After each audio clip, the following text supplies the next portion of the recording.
पाहताय महाराष्ट्रातील सर्वात जलद news network Maharashtra police news 24। Shiv Patil तालुक्याचे असिस्टंट रजिस्ट्रार आणि ज्यांच्या निवडी झाल्या ते सर्व निवडलेले सर्व पदाधिकारी, ज्यांचा कार्यकाळ अतिशय चांगला झाला ते सर्व माजी पदाधिकारी आणि जेवढ्या लोकांचा सत्कार केलाय आपण, ही सगळी नावं आम्ही घेतली असं समजून आपला जास्त वेळ या ठिकाणी काही घेतला। त्यामुळे आज कैलासवासी दादांची आठवण झाल्याशिवाय राहत नाही। मला असं वाटतं दादांच्या सोबत जो आपण शब्द दिला होता की या इंदापूर तालुक्यामध्ये आम्ही एकत्रितपणानं सर्वजण काम करू। आपल्या राज्याचे कृषी मंत्री मामा असतील, अप्पासाहेब असतील, हनुमंतराव बाबा असतील, शिव पाटील असतील, व्यासपीठावरचे सगळे सहकारी असतील, या सर्वांनी आणि विशेष करून ह्या तालुक्यातल्या सगळ्या मतदारांनी जवळजवळ 80-82% होणाऱ्या मतदानातल्या मतदारांनी या निर्णयाला पसंती दिली आणि खूप चांगल्या मताधिक्यानं पंचायत समिती, जिल्हा परिषद आपल्या निवडून आल्या, म्हणजे 100% जागा निवडून। त्यामुळे दादांच्या प्रतिमेला अभिवादन करतो आणि आज दादांच्या उपस्थितीमध्ये दिलेला शब्द हा आपण सगळेजण मिळून तो शब्द पुरा करू शकलो, याचा सुद्धा कुठेतरी आमच्या सगळ्यांच्या मनामध्ये एक भावना आहे की आज दादा नाही तर त्यांच्या समोर आपण काही शब्द दिला होता त्याची परिपूर्तता मामा असतील, मी असेल, अप्पासाहेब असतील, आम्ही सगळ्यांनी मिळून त्याच्यामध्ये कुठल्या प्रकारचं कटुता न येता किंवा कुठल्या प्रकारचा हे नाव ते नाव याची चर्चा न करता एक विचारानं आपण सर्वांनी हा निर्णय केला की मला असं वाटतं खऱ्या अर्थानं दादांना या तालुक्यातल्या राष्ट्रवादी काँग्रेस पक्षावर प्रेम करणाऱ्या लोकांच्या वतीनं की आदरांजली अर्पण केली असं या ठिकाणी म्हटलं तर ते काही चुकीचं नाही। आज इथं पंचायत समिती सभापती करता हर्षवर्धन लोंढे, उपसभापती करता जयकुमार कारंडे, त्याचप्रमाणे पंचायत समितीचे गटनेते माजी सभापती बापूराव शेंडे, बापूराव शेंडेंची निवड गटनेते म्हणून करत असताना ज्यांना वरकुटे ग्रामपंचायतचा सरपंचाचा अनुभव होता, ज्यांना पंचायत समितीच्या सभापतीचा अनुभव होता, अशांना या पंचायत समितीचं गटनेतेपद द्यावं आणि नवीन घटना दुरुस्तीप्रमाणे गटनेतेला सुद्धा फार जबाबदारी आहे की मगाशी बोललो मी त्याप्रमाणे बापूरावांची निवड झाली, त्यांचंही अभिनंदन करतो।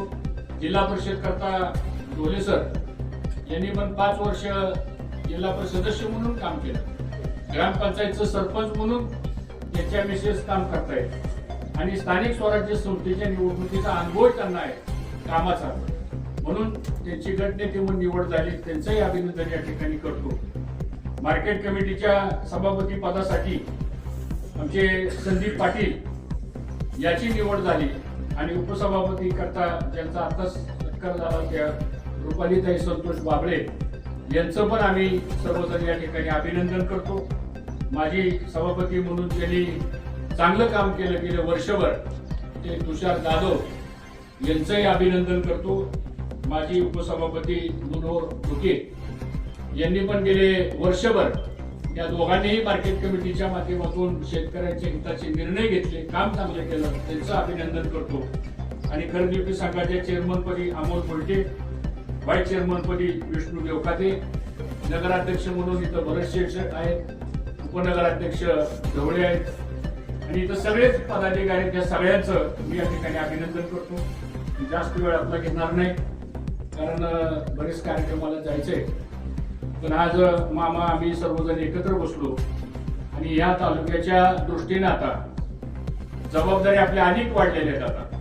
त्यामुळं पंचायत समिती, जिल्हा परिषद सदस्यांना मी मगाशी सांगितलं ते रिपीट करत नाही, तर पुन्हा एक वाक्य सांगतो की आल निनोचा रिपोर्ट हा दुष्काळाचा रिपोर्ट येतोय, कदाचित पाऊस लाभला तर आपल्या तालुक्यामध्ये टंचाई सदृश्य परिस्थिती निर्माण होईल। हा आपत्कालीन टंचाईचा आराखडा हा तातडीनं आपण मामांची वेळ घेऊ आणि पंचायत समितीमध्ये सगळे सरपंच बोलवू आणि कुठे इंधनवीर घ्यायची, कुठं रोजगार हमीची कामं काढायची, हा एक पुरती ऍक्शन प्लॅन आपल्याकडे असला पाहिजे। ते काम सुद्धा आपल्याला या लवकर करावं लागेल।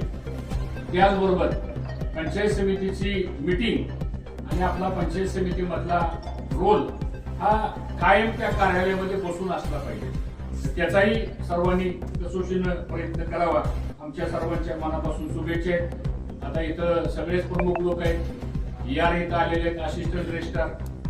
राज्य सरकारचं अभिनंदन करतो. त्यांनी परवा पुण्यश्लोक अहिल्यादेवी होळकर कर्जमाफीची योजना जाहीर केली आणि ती योजना जाहीर केल्यामुळं आता त्याचा अद्यापर्यंत जी आर निघालेला नाही.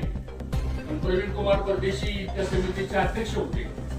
त्यांचं माझा मागच्या 8 दिवसापूर्वी दोनदा मुंबईला भेट झाली, बोलणं झालं. मी त्यांना स्वतः भेटायला गेलो आणि मामांशी पण चर्चा झाली.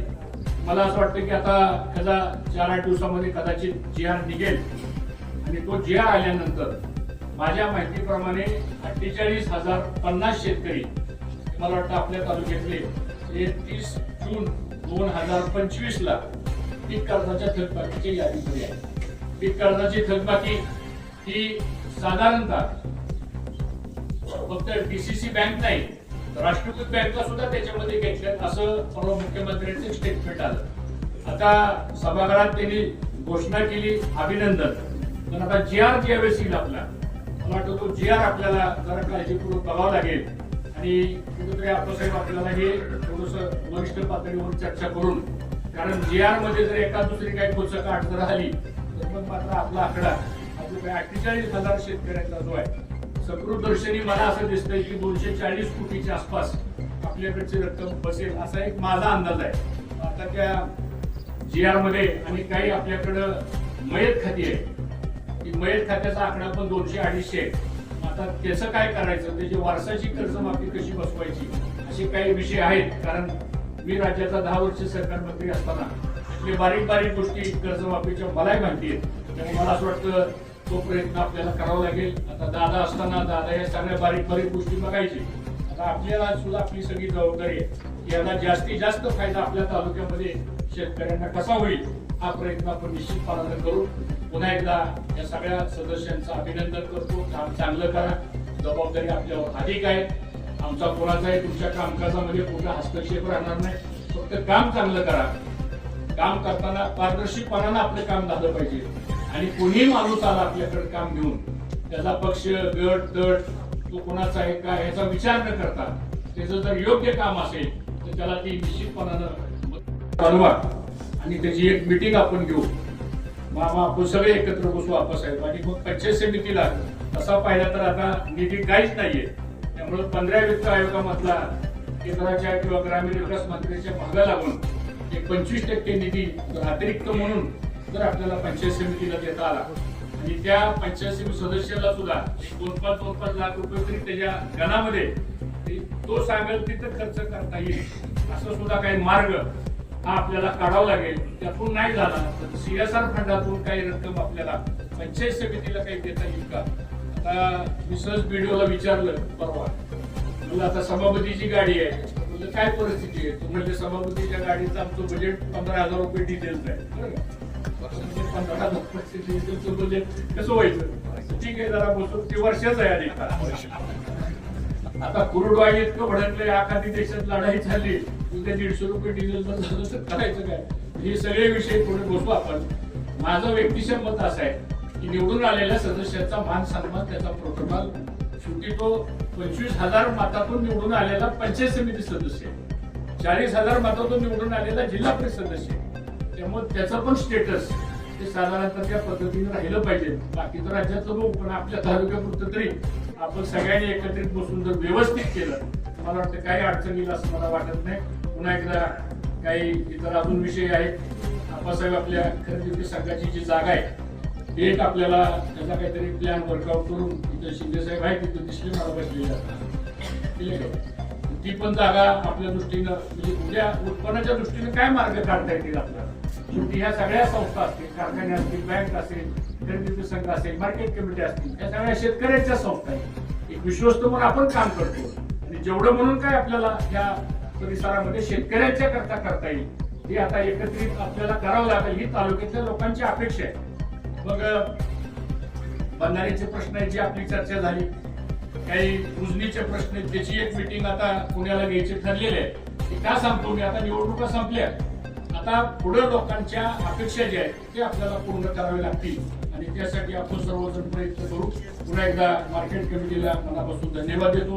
आज इथं आम्हा सर्वांना आपण बोलवलं सगळ्या नवनिर्वाचित सदस्यांचं पदाधिकाऱ्यांचं आज आपण इथं सत्कार केला त्याबद्दल संस्थेचंही मी आभार मानतो. सर्वांना शुभेच्छा देतो आणि थांबतो. जय हिंद, जय महाराष्ट्र. महाराष्ट्र पोलीस न्यूज 24 साठी पुणे प्रतिनिधी शिवाजी पवार.